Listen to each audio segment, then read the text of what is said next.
Foundations of Amateur Radio. Sometimes when you head into uncharted territory, you've got to laugh at yourself from time to time. Last weekend I participated in a contest, something I enjoy doing, as you might recall.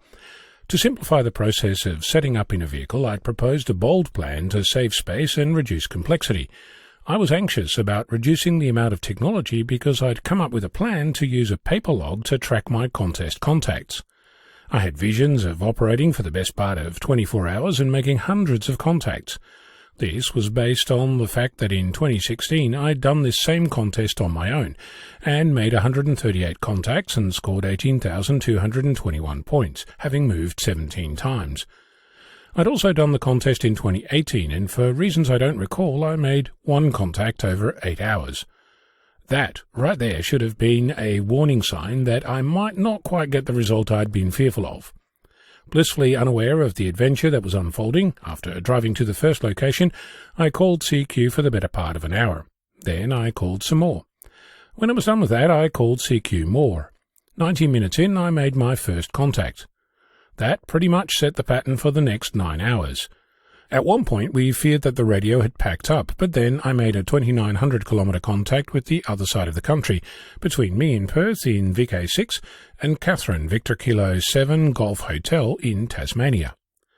Around 5 p.m. we packed up, having moved locations 6 times, making 8 contacts and claiming 64 points, having worked 3 of the 6 states I heard. Talk about overblown fears. Looking back, even documenting 138 contacts on paper doesn't seem nearly as daunting after the fact, but that's for another day. I did learn some other things too. I was worried about logging the band correctly, since using a computer that's not connected to the radio requires an extra step when you change band. Using paper, the issue wasn't the band. It was remembering to record the time. We didn't have the opportunity to test all the gear before the contest. I was bringing in some extra audio splitters, which didn't work with the setup we had. Testing beforehand would have revealed that. We knew that there was a risk associated with not testing before and decided that in the scheme of things, it didn't matter. And we were right. It didn't. We hadn't much planned for food and pit stops, but having a GPS and an internet connection solved all those issues almost invisibly. Of course, that wouldn't work in an unpopulated area, but we were well inside the metropolitan area of a big city. Well, Perth.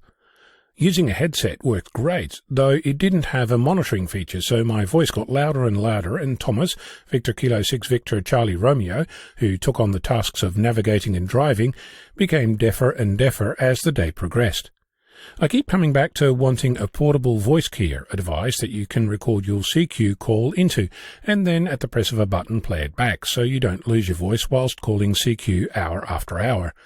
The challenge seems to be that you need to find a way to incorporate it into the existing audio chain so it doesn't introduce interference.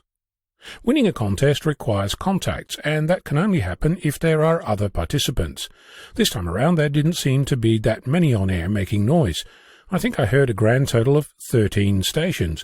Some of that was due to propagation conditions, which were nothing like I'd ever heard before, but perhaps if I stick around for another solar cycle that too will become familiar. Atrocious is one word that comes to mind.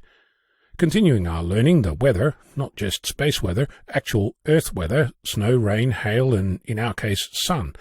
Neither of us thought to bring a hat, since the forecast was for intermittent rain. We had no rain, instead had the opportunity to bask in the winter sun. Yes, it's winter here in Oz, when it's summer in Europe. As it happens, our winter temperatures are like your summer ones, but I'll leave it for you to confirm that for yourself. Finally, we have a local phenomenon in VK6. When the sun goes down, the 40-metre band comes alive with the sounds of Indonesia. Among the radio amateurs are plenty of pirate stations with massive AM transmitters enjoying the conditions, chatting, chanting, and whatever else comes to voice. Not conductive to being on air and making noise, but as far as I can tell, not commonly heard outside of VK6. That said, the Indonesian radio amateur community must have the patience of saints putting up with the interference that their non-licensed countrymen cause on a daily basis. My hat off to you.